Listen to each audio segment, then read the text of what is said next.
اعوذ باللہ من الشیطان الرجیم بسم اللہ الرحمن الرحیم۔ محترم سامعین، السلام علیکم ورحمۃ اللہ وبرکاتہ۔ میں آپ کو اپنے چینل اقصا اسلامک ایجوکیشن میں خوش آمدید کہتی ہوں اور دعا کرتی ہوں اللہ تعالیٰ آپ سب کو خوش رکھے، آباد رکھے اور آپ پر اپنی ہزار رحمتیں بارش کی طرح برسائے۔ سامعین، آج میں آپ کے ساتھ رمضان المبارک کے تیسرے جمعہ کا وظیفہ شیئر کروں گی، جو کہ بہت ہی مجرب اور آسان ہے۔ اس وظیفے کی بہت ہی فضیلت و برکات ہیں۔ اگر آپ اس وظیفے کو پوری توجہ اور پورے یقین سے کریں گے تو انشاءاللہ اللہ پاک آپ پر ضرور مہربان ہوگا اور آپ پر اپنی رحمت کا سایہ ہمیشہ قائم و دائم رکھے گا انشاءاللہ۔ آج کا وظیفہ ان لوگوں کے لیے ہے جو چاہتے ہیں کہ ان کا دشمن ان پر وار کرنا چھوڑ دے، ان پر ظلم و ستم کرنا چھوڑ دے، ان کا مالی یا جانی نقصان کرنا چھوڑ دے اور انہیں دشمن سے چھٹکارا مل جائے،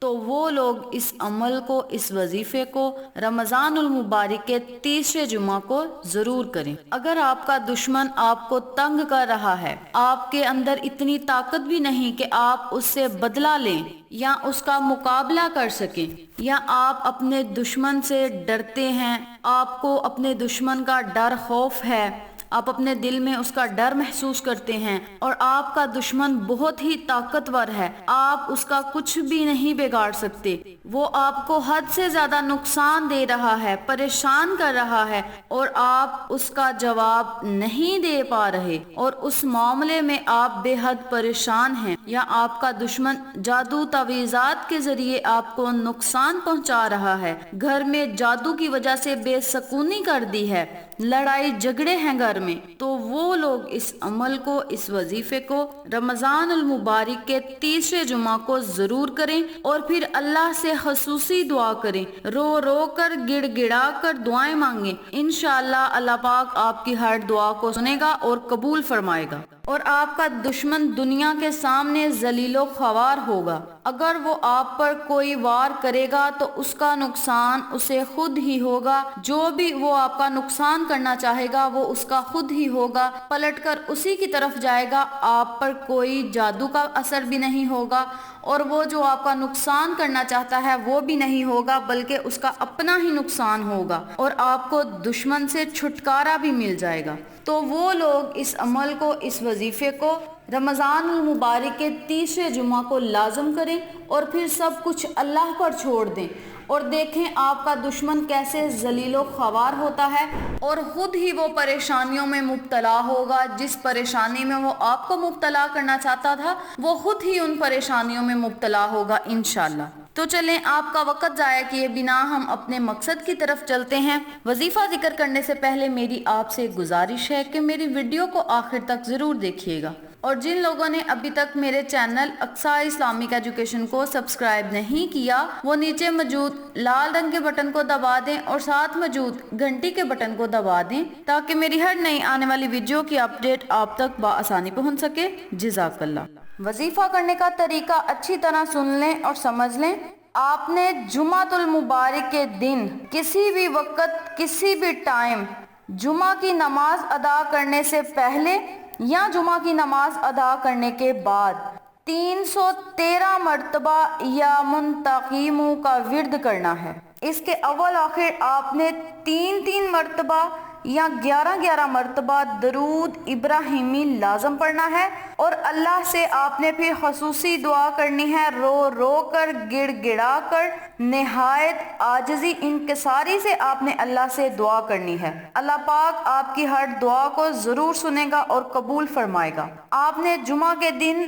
فجر کی نماز سے لے کر مغرب تک اس عمل کو، اس وظیفے کو آپ نے کرنا ہے، یعنی آپ کے پاس فجر سے لے کر مغرب کی نماز ادا کرنے سے پہلے تک، طلوع آفتاب سے لے کر غروب آفتاب تک آپ کے پاس ٹائم ہے۔ آپ اس عمل کو، اس وظیفے کو جمعۃ المبارک کے دن کسی بھی وقت، کسی بھی ٹائم کر سکتے ہیں۔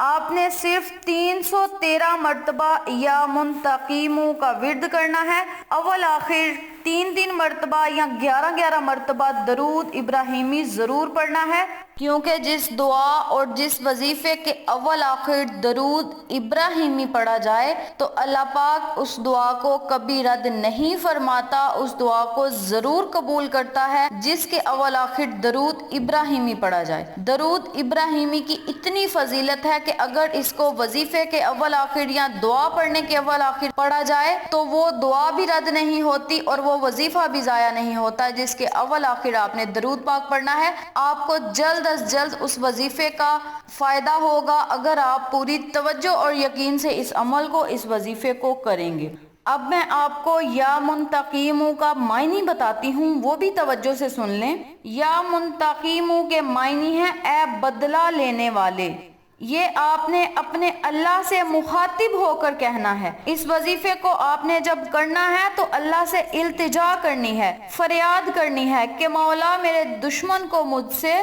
دور کر دے، مجھے اس کے ظلم و ستم سے نجات دے، مجھے دشمن کی دشمنی سے محفوظ رکھنا اور مجھے اپنے حفظ و امان میں رکھنا۔ تو انشاءاللہ اللہ پاک خود اس شخص سے بدلہ لیں گے جو آپ کا دشمن ہے، یا تو آپ کا دشمن راہ راست پر آ جائے گا یا تو دنیا کے سامنے ذلیل و خوار ہوگا، کیونکہ جب انسان صبر کر کے اللہ پر چھوڑ دیتا ہے تو پھر صبر کا پھل اس شخص کو ضرور ملتا ہے جس نے صبر کیا ہو۔ آپ نے اس عمل کو، اس وظیفے کو کر کے خود صبر کرنا ہے۔ دشمن کو آپ نے کچھ بھی نہیں کہنا، اس سے آپ نے لڑائی جھگڑے نہیں کرنے، بس اس عمل کو کر کے آپ نے صبر کرنا ہے اور سب کچھ اللہ پر چھوڑ دینا ہے۔ اور جب آپ صبر کریں گے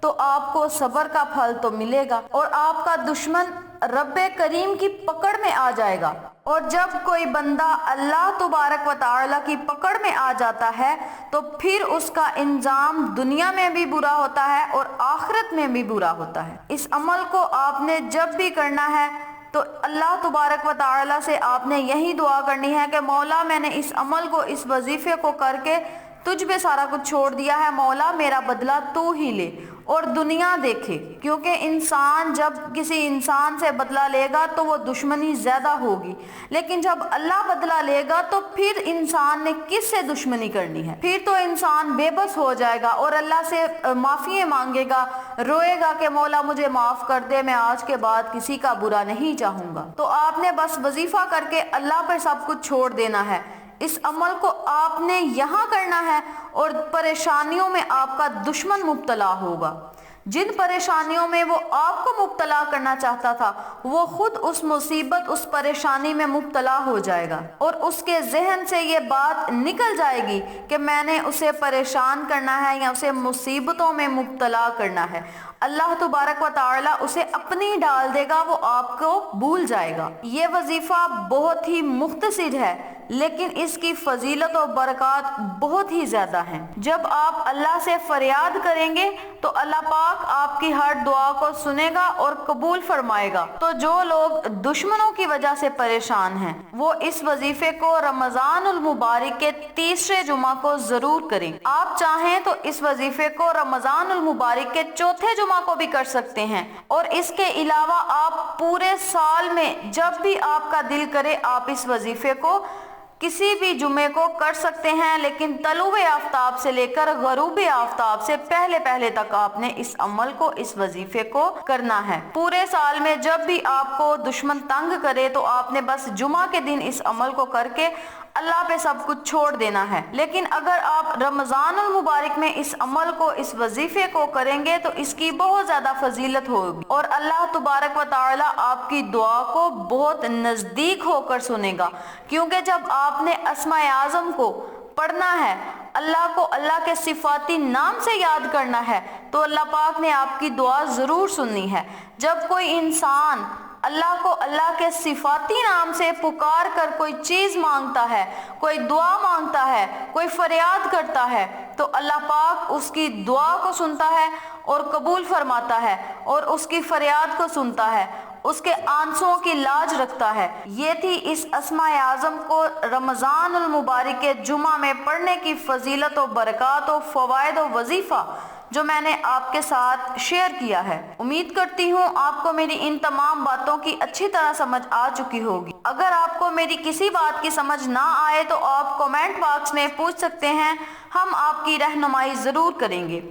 آخر میں اللہ سے دعا ہے، اللہ ان تمام باتوں پر مجھے اور آپ تمام سامعین کو عمل کرنے اور دوسروں کے ساتھ صدقے کی نیت سے شیئر کرنے کی توفیق دے، پنجگانہ نماز پڑھنے کی توفیق دے، صراط مستقیم کے راستے پہ چلنے کی توفیق دے، آمین۔ اور اس وظیفے کو ان تمام لوگوں تک آپ پہنچائیں جن لوگوں کو اس وظیفے کی ضرورت ہے، تاکہ وہ تمام لوگ اس وظیفے سے مستفید ہو سکیں اور آپ کو ثواب ملتا رہے، کیونکہ نیکی کی بات پھیلانا صدقہ جاریہ ہے، اور صدقہ جاریہ کا جو ثواب ہے وہ ساری زندگی ملتا ہے اور مرنے کے بعد تک ملتا ہے۔ تو آپ بھی اس صدقہ میں حصہ ڈالیں اور اللہ سے اپنی پریشانیوں کی دعائیں بھی کریں، تو اللہ پاک آپ کی بھی سنے گا اور میری بھی سنے گا۔ ہم گناہ گاروں کی تو اللہ سنتا ہے، لیکن ہمیں مانگنے کا طریقہ نہیں آتا۔ اگر آپ کو ہماری ویڈیو پسند آئے تو اسے لائک کریں، شیئر کریں، ہمارے چینل کو سبسکرائب کریں اور ساتھ والے بیل آئیکن بٹن کو ضرور دبا دیں تاکہ میری ہر نئی آنے والی ویڈیو کی اپڈیٹ آپ تک بآسانی پہنچ سکے۔ انشاءاللہ پھر کسی نئے وظیفے کے ساتھ آپ کی خدمت میں حاضر ہوں گے۔ تب تک کے لیے اجازت دیں۔ السلام علیکم ورحمۃ اللہ وبرکاتہ۔